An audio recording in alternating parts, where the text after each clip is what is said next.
சாந்தி.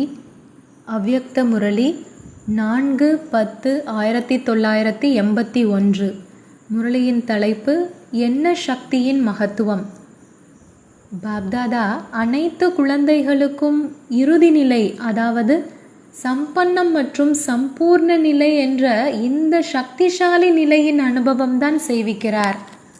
அந்த நிலையில் எப்பொழுதும் மாஸ்டர் சர்வசக்திவான், மாஸ்டர் ஞானக்கடல், அனைத்து குணங்களும் நிரம்பிய, ஒவ்வொரு எண்ணத்திலும், ஒவ்வொரு மூச்சிலும், ஒவ்வொரு வினாடியும் எப்பொழுதும் பார்வையாளர் நிலையிலிருந்து தந்தையின் துணையின், பிராமண குடும்பத்தின் அனைத்து உயர்ந்தாத்மாக்களின் அன்பு, சகயோகத்தின் துணையின் அனுபவம் எப்பொழுதுமே இருக்கும். அந்த அனுபவம் எப்படி அறிவியல் சாதனங்கள் மூலமாக தூரத்தில் இருக்கும் பொருள் அருகில் இருப்பதாக அனுபவமாகிறதோ அந்த மாதிரி அனுபவமாகும். அந்த மாதிரி திவ்ய புத்தி மூலமாக எவ்வளவுதான் தூரத்தில் இருக்கும் ஆத்மாக்களையும் அருகில் அனுபவம் செய்வீர்கள். எப்படி ஸ்தூலமாக உடனிருக்கும் ஆத்மாவை தெளிவாக பார்க்கிறீர்கள், பேசுகிறீர்கள், சகயோகம் கொடுக்கிறீர்கள், பெற்றுக்கொள்கிறீர்கள். அதேபோல் அமெரிக்காவில் அமர்ந்திருக்கும் ஆத்மாவாக இருந்தாலும் திவ்ய திருஷ்டி மூலமாக, திவ்ய திருஷ்டி என்றால் டிரான்ஸ் இல்லை, ஆனால் ஆன்மீகம் நிறைந்த திவ்ய திருஷ்டி, அந்த திருஷ்டி மூலமாக இயற்கையான ரூபத்தில் ஆத்மா மற்றும் ஆத்மாக்களின் தந்தை தென்படுவார். ஆத்மாவை நான் பார்க்க வேண்டும் என்ற இந்த கடின முயற்சி இருக்காது, உழைப்பு இருக்காது. ஆனால் நான் ஆத்மாவே, மேலும் பிற அனைவரும் ஆத்மாக்களே. எப்படி துவாபர யுகத்திலிருந்து ஆத்ம உணர்வு மறைந்து விட்டதோ அந்த மாதிரி உடலின் உணர்வு மறைந்திருக்கும் ஆத்மாவை தவிர வேறு எதுவுமே தென்படாது. ஆத்மா நடந்து சென்று கொண்டிருக்கிறது, ஆத்மா செய்து கொண்டிருக்கிறது. எப்பொழுதும் நெற்றியின் மணியின் பக்கம் உடலின் கண்களும் மற்றும் மனதின் கண்களும் செல்லும். தந்தை மற்றும் ஆத்மாக்கள் இதே நினைவு நிரந்தரமாக இயற்கையாக இருக்கும். அந்த நேரத்து மொழி என்னவாக இருக்கும்? உயர்ந்த எண்ணத்தின் மொழியாக இருக்கும். பேசும் மொழியாக இராது, ஆத்மீக ஈர்ப்பு செய்வதாக இருக்கும். பேசுவதினால் அல்ல, ஆனால் மனநிலை மூலமாக, உயர்ந்த வாழ்க்கையின் பிரதிபலிப்பு மூலமாக சுலபமாகவே சொரூபத்தை அனுபவம் செய்விக்கும். வாய்க்கு பதிலாக கண்களே சொரூபத்தை அனுபவம் செய்விக்கும் சாதனமாகிவிடும். கண்களின் மொழி எண்ணத்தின் பாஷையாகும். எண்ணத்தின் சக்தி உங்களுடைய வாயிலிருந்து வரும் பேச்சின் வேகத்தை விட மிக அதிகமாக காரியம் செய்யும். எனவே உயர்ந்த எண்ணத்தின் சக்தியை அந்த மாதிரி கொஞ்சம் கூட வீணான அசுத்தமில்லாத அளவிற்கு சுத்தமானதாக ஆக்குங்கள். இதைத்தான் வே கிளியர், அதாவது மார்க்கம் தெளிவாக இருக்கிறது என்று சொல்வது. இந்த எண்ணத்தின் சக்தி மூலமாக தான் காரியம் வெற்றியடைவதின் சித்தியை அனுபவம் செய்வீர்கள். எந்த ஆத்மாக்களுக்கு எந்த ஸ்தூல காரியங்களை அல்லது உறவு தொடர்பில் வரக்கூடிய ஆத்மாக்களின் சமஸ்காரங்களை வாய்மொழி மூலமாகவோ பிற சாதனங்கள் மூலமாகவோ மாற்றிக்கொண்டு சம்பூர்ண வெற்றியை அனுபவம் செய்வதில்லை. அந்த அனைத்து எதிர்பார்ப்புகளும் எண்ணத்தின் சக்தி மூலமாக ஏற்கனவே நிச்சயிக்கப்பட்டுள்ளது என்பது போல் வெற்றி கிடைத்துவிடும். நாலாபுறங்களிலும் எப்படி ஸ்தூல ஆகாயத்தின் விதவிதமான நட்சத்திரங்களை பார்க்கிறீர்கள், அதேபோல் உலகின் வாயுமண்டலத்தின் ஆகாயத்தின் நாலாபுறங்களிலும் வெற்றி நட்சத்திரங்கள் மின்னிக் கொண்டிருப்பதாக காண்பீர்கள். தற்சமயம் நம்பிக்கை நட்சத்திரங்கள் மற்றும் வெற்றி நட்சத்திரங்கள் இரண்டும் தென்படுகின்றன. ஆனால் இறுதி நிலையில் தந்தையின் நினைவின் எல்லையில் மூழ்கியிருக்கும் உயர்ந்த நிலையில் வெற்றி நட்சத்திரங்கள் தான் இருப்பார்கள். இந்த ஆன்மீக கண், இந்த ஆன்மீக உருவம் அந்த மாதிரி தெய்வீக கண்ணாடி ஆகிவிடும். அந்த கண்ணாடியில் ஒவ்வொரு ஆத்மாவும் கடின உழைப்பு மற்றும் முயற்சியின்றி ஆத்மீக சொரூபத்தை தான் பார்ப்பார்கள். ஒரு நொடியில் இந்த கண்ணாடி மூலமாக ஆத்மீக சொரூபத்தின் அனுபவம் செய்யும் காரணத்தினால் தந்தையின் பக்கம் ஈர்க்கப்பட்டு ஆஹா பிரபு என்ற பாடலை பாடிக்கொண்டே தேக உணர்விலிருந்து சுலபமாகவே அர்ப்பணமாகிவிடுவார். ஆஹா உங்களுடைய பாக்கியமே, ஆஹா என்னுடைய பாக்கியமே என்ற இந்த பாக்ய அனுபவத்தின் காரணமாக உடல் மற்றும் உடலின் சம்பந்தத்தின் நினைவை தியாகம் செய்து விடுவார்கள். ஏனென்றால் பாக்யத்தின் எதிரில் தியாகம் செய்வது மிக சுலபம். நீங்கள் அனைவரும் கூட இந்த சகஜ தியாகம் மற்றும் பாக்கியத்தை பெற விரும்புகிறீர்களா அல்லது கொடுப்பவராக ஆக விரும்புகிறீர்களா? இவ்வளவு வருடங்களின் கடின உழைப்பு மூலமாக இறுதி நேரத்தில் சுலபமாக தியாகம் மற்றும் பாக்கியம் நிறைந்தவராக ஆகிவிடுவோம் என்று அப்படி யோசிக்கவில்லையே. என்ன விருப்பம்? இறுதி நேரத்தில் சுலபமாக அவசியம் அனுபவம் செய்வீர்கள். ஆனால் எவ்வளவு காலத்திற்கு அனுபவமாகும்? எவ்வளவு குறைந்த காலத்தின் அனுபவமோ அந்தளவே கொஞ்ச காலத்திற்காக பிராப்தி இருக்கும்.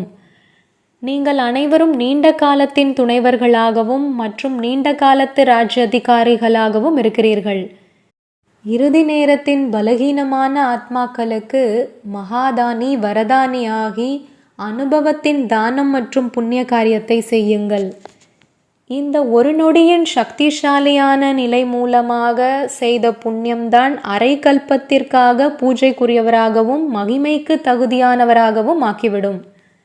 ஏனென்றால் இறுதி காலத்தில் ஆத்மாக்களின் இறுதி நேரத்தில் சம்பூர்ண ஆத்மாக்கள் உங்கள் மூலமாக பிராப்தியின் அனுபவம் மற்றும் சம்பூர்ண சொரூபத்தின் பிரத்யக்ஷத்தின் சம்பன்ன சொரூபம், இந்த இறுதி அனுபவத்தின் சமஸ்காரத்தை தான் ஆத்மாக்கள் எடுத்துக்கொண்டு அரை கல்பத்திற்காக தன்னுடைய வீட்டில் ஓய்வாக இருப்பவராக இருப்பார்.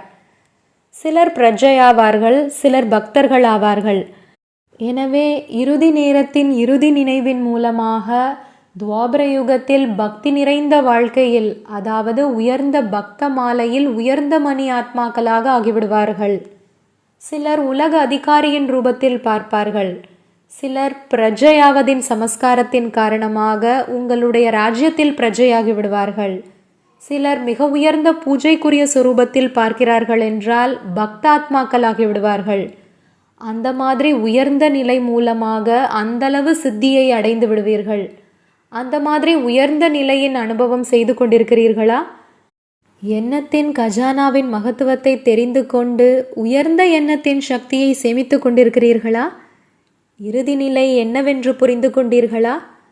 பாப்தாதாவும் சப்தத்திலிருந்து விலகிச் செல்வாரா அல்லது சப்தத்திலேயே வருவாரா? சப்தத்தில் குறைவாக வர வேண்டும் என்ற பயிற்சி செய்தீர்கள் என்றால் சப்தத்திலிருந்து விலகி இருக்கும் நிலை இயல்பாகவே ஈர்ப்பதாக இருக்கும். சப்தத்திலிருந்து விலகிச் செல்லும் வாசல்தான் முதலில் திறக்கும் இல்லையா? அப்படியானால் வாசலை திறக்கும் திறப்பு விழாவை எப்பொழுது செய்வீர்கள்? மற்ற திறப்பு விழாவையோ அதிகமாக மதுபனில் செய்கிறீர்கள் இல்லையா? இதன் திறப்பு விழாவை பாப்தாதா தனியாக செய்வாரா அல்லது உங்களுடன் சேர்ந்து செய்வாரா? அப்படியானால் தயாராக இருக்கிறீர்களா? நல்லது. பிறகு அடுத்த தடவை இதனுடைய கணக்கை எடுப்போம். கணக்கை எடுக்க வேண்டும் தான் இல்லையா? நல்லது. அந்த மாதிரி அனைத்து சித்தி சுரூப ஆத்மாக்களுக்கு எண்ணத்தின் சக்தி மூலமாக அனைவரின் உயர்ந்த விருப்பங்களை நிறைவேற்றக்கூடிய தன்னுடைய சம்பன்ன கண்ணாடி மூலமாக அனைத்து ஆத்மாக்களுக்கும் இயற்கையான சுரூபத்தை காண்பிக்கக்கூடிய தந்தையை வெளிப்படுத்தி அனைத்து சக்திகளின் வரதானி சுரூபமுள்ள புண்ணிய ஆத்மாக்களுக்கு பாப் தாதாவின் அன்பு நினைவுகள் மற்றும் நமஸ்காரம். டீச்சர்ஸுடன் சந்திப்பு. இது சேவாதாரி குரூப். டீச்சர்ஸ் இல்லை, சேவாதாரிகள். தந்தையும் முதலில் சேவாதாரியாகி வருகிறார். அனைத்தையும் விட உயர்ந்த பட்டமாக உலக சேவகன் என்பதை தான் தந்தை தன்மேல் வைத்திருக்கிறார். எப்படி தந்தையின் பட்டமோ அதே போல்தான் குழந்தைகளினுடையதும் இருக்கிறது. சேவாதாரி என்று புரிந்து கொள்வதினால் இயல்பாகவே தடையற்றவராகிவிடுகிறார்கள். ஏனென்றால் சேவாதாரி என்றால் தியாகி மற்றும் தபஸ்வி. எங்கு தியாகம் மற்றும் தவம் இருக்கிறதோ அங்கு பாக்யம் அவரது எதிரில் வேலைக்காரன் போல் கண்டிப்பாக வரும். அப்படி நீங்கள் அனைவரும் சேவாதாரிகள்தான் இல்லையா? டீச்சராகி இருக்க வேண்டாம், சேவாதாரியாகி இருங்கள். இல்லையென்றால் என்ன ஆகிறது? ஒருவேளை நீங்கள் உங்களை டீச்சர் என்று நினைத்தீர்கள் என்றால் வருபவர்கள் கொஞ்சம் முன்னேறி சென்றார்கள் என்றாலும் தன்னை டீச்சர் என்று நினைக்க தொடங்கி விடுவார்கள். டீச்சர் என்று நினைப்பதால் ஏதாவது ஆசனம் கிடைக்க வேண்டும், ஏதாவது பதவி கிடைக்க வேண்டும் என்று சூட்சும விருப்பம் உருவாகிறது. இதுவும் மாயாவின் மிகப்பெரிய தடையாகும். டீச்சராக இருக்கிறேன் என்றால் கதி வேண்டும், மரியாதை வேண்டும், மதிப்பு வேண்டும். ஆனால் சேவாதாரியோ பெறுபவராக அன்றி கொடுப்பவராக இருப்பார். எனவே எப்படி பொறுப்பில் இருக்கும் ஆத்மாக்கள் நீங்கள் இருப்பீர்களோ அதே போலவே உங்களை பார்த்து பிற சேவாதாரிகளும் எப்பொழுதும் இருப்பார்கள். பின்பு நாலாபுறங்களிலும் தியாகம் தவத்தின் சூழ்நிலை இருக்கும். எங்கு தியாகம் மற்றும் தவத்தின் சூழ்நிலை இருக்கிறதோ அங்கு எப்பொழுதும் தடைகளை அழித்து வெல்கின்ற நிலை இருக்கும். நீங்கள் அனைவரும் சேவாதாரிகள்தான் இல்லையா? டீச்சர் என்று கூறுவதினால் நாங்களும் ஒன்றும் குறைந்தவர்கள் இல்லை என்று மாணவர்கள் கூறுகிறார்கள். எனவே தன்னையும் சேவாதாரி என்று நினையுங்கள் மற்றும் அவ்வாறு புரிந்து நடக்கவும் செய்யுங்கள். அனைத்து தடைகளின் வேறாக இருப்பது தன்னை ஆசிரியர் என்று நினைத்து மேடையில் அமர்வது. பின்பு டீச்சரை பின்பற்றுபவர்களாக ஆவார்களே அன்றி தந்தையை பின்பற்றுபவர்களாக ஆக மாட்டார்கள். வளர்ச்சியையோ அடைந்து கொண்டே இருக்கிறீர்கள். இப்பொழுது வளர்ச்சியின் கூடவே விதிபூர்வமான வளர்ச்சியை அடைந்து கொண்டே செல்லுங்கள். விதியில் குறை இருக்கிறதென்றால் வளர்ச்சியிலும் அதிக தடை இருக்கும். எனவே விதிபூர்வமான வளர்ச்சியை அடைபவராக ஆகுங்கள். நன்றாக கடுமையாக உழைத்து கொண்டிருக்கிறீர்கள். பார்ட்டிகளுடன் சந்திப்பு. அனைவரும் எப்பொழுதும் சுகக்கடல் தந்தையின் நினைவில் இருந்து கொண்டே சுகஸ்வரூபத்தின் அனுபவம் செய்கிறீர்களா? ஏனென்றால் நீங்கள் சுகக்கடலின் குழந்தைகள். எனவே எப்படி தந்தை சுகத்தின் கடலாக இருக்கிறாரோ அதே போல் குழந்தைகளும் சுகஸ்வரூபமாக இருக்கிறார்கள். மாஸ்டர் தான் இல்லையா? அப்படி துக்கமான உலகத்தில் இருந்து கொண்டே எப்பொழுதும் சுகஸ்வரூபமாக இருக்கிறீர்கள். ஒரு பொழுதும் துக்கத்தை உணர்வதில்லையே. உலகத்தில் எவ்வளவுதான் துக்கத்தின் அமைதியின்மையின் பாதிப்பிருந்தாலும் நீங்கள் விலகியிருப்பவராகவும் அன்பானவராகவும் இருக்கிறீர்கள். ஏனென்றால் நீங்கள் சுகக்கடலின் உடன் இருக்கிறீர்கள். அந்த மாதிரி எப்பொழுதும் சுகமானவராக, எப்பொழுதும் சுகங்களின் ஊஞ்சலில் ஆடுபவராக தன்னை அனுபவம் செய்கிறீர்களா? எண்ணத்தில் கூட துக்கமில்லை. துக்கத்தின் எண்ணம் வருவது கூட மாஸ்டர் சுகக்கடலின் குழந்தைகளுக்கு இல்லை. ஏனென்றால் ஆத்மா துக்கத்தின் உலகிலிருந்து பிரிந்து வந்து சங்கமயுகத்தில் வந்து சேர்ந்து விட்டார்கள். விட்டுவிட்டீர்கள்தான் இல்லையா? விட்டுவிட்டீர்களா அல்லது துக்கமான உலகத்தில் இருக்கிறீர்களா? ஏதாவது கயிறு கட்டப்பட்டிருக்கவில்லையே. அனைத்து கயிறுகளும் அருந்து விட்டனவா? எப்பொழுது அனைத்து கயிறுகளும் அருந்து விட்டனவோ சுகத்தின் கடலில் நீந்தி கொண்டே இருங்கள். நம்பர் 1 அதிர்ஷ்டம் நிறைந்த ஆத்மாவின் அடையாளங்கள். நம்பர் 1 அதிர்ஷ்டம் நிறைந்த ஆத்மா அனைத்து பிராப்தி சுரூபமாக இருப்பார்.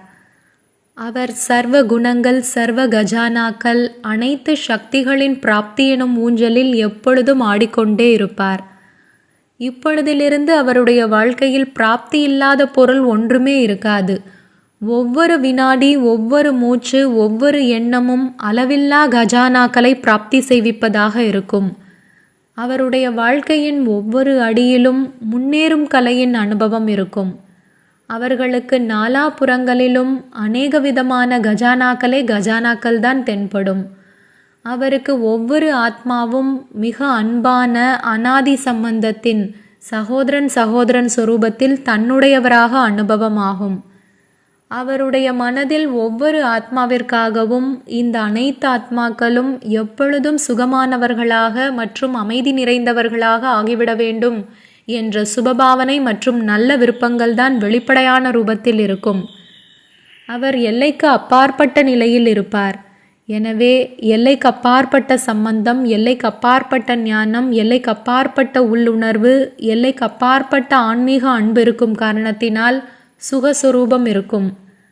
ஆன்மீக ஞானத்தின் காரணமாக ஒவ்வொரு ஆத்மாவின் கர்ம கதையின் பங்கின் சமஸ்காரங்களின் லைட் மற்றும் மைட் இருக்கும் காரணத்தினால் என்னென்ன பார்க்கிறாரோ, கேட்கிறாரோ, தொடர்பு சம்பந்தத்தில் வருகிறாரோ ஒவ்வொரு காரியத்திலும் மிகவும் விலகியிருப்பவராகவும் மிகவும் அன்பானவராகவும் இருப்பார். ஒவ்வொருவருடனும் ஆன்மீக சம்பந்தம் இருக்கும் காரணத்தினால் புத்தியின் ஒருமித்த நிலை இருக்கும். மேலும் ஒருமித்த நிலையின் காரணமாக நிர்ணய சக்தி, உள்ளடக்கும் சக்தி, எதிர்நோக்கும் சக்தி இருக்கும். எனவே ஆத்மாவின் பங்கு மற்றும் தன்னுடைய பங்கை மிக நல்ல முறையில் தெரிந்து பங்கில் வருவார்கள். அவருடைய நிலை உறுதியானதாகவும் மற்றும் சாட்சி நிலையிலும் இருக்கும்.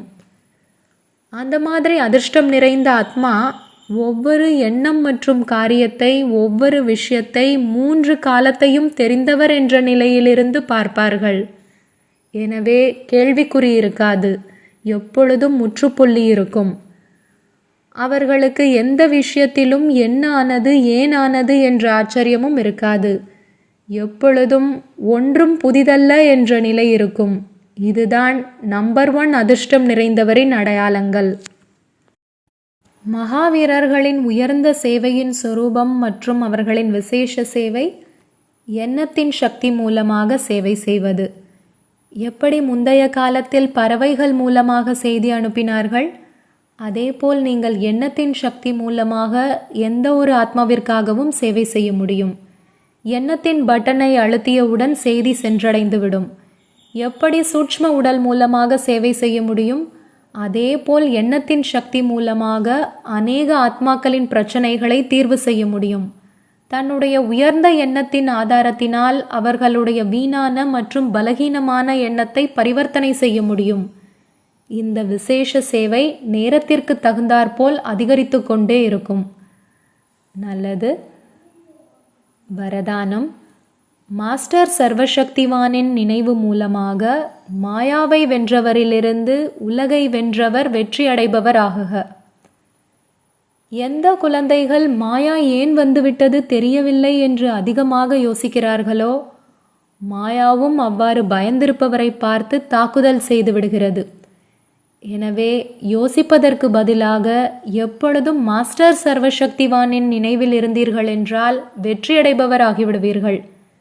வெற்றி ரத்தினமாக ஆக்குவதற்கு காரணமானதே இந்த மாயாவின் சிறு ரூபமாகும். எனவே தன்னை மாயாவை வென்றவர், உலகை வென்றவர் என்று புரிந்து மாயா மீது வெற்றியை அடையுங்கள். பலகீனமானவராக ஆகாதீர்கள், சவால் விடுபவராக ஆகுங்கள். ஸ்லோகன். ஒவ்வொரு ஆத்மாவிடமிருந்தும் நல்ல ஆசீர்வாதங்களை அடைய வேண்டும் என்றால் எல்லைக்கு அப்பாற்பட்ட சுபபாவனை மற்றும் சுப விருப்பத்தில் நிலைத்திருங்கள். ஓம் சாந்தி. तुम बच्चों को तो सर्विस करनी है, जो बाबा कहते हैं सबको ये बताओ कि देखो तुम्हारा एम एंड ऑब्जेक्ट ये है, एक गीता है बगैर, ये राजयोग है ना बच्चे। कैसे है राजयोग? बिल्कुल सहज है कि बाप को याद करो तो ये वैसा मिलेगा तुमको। ओम शांति।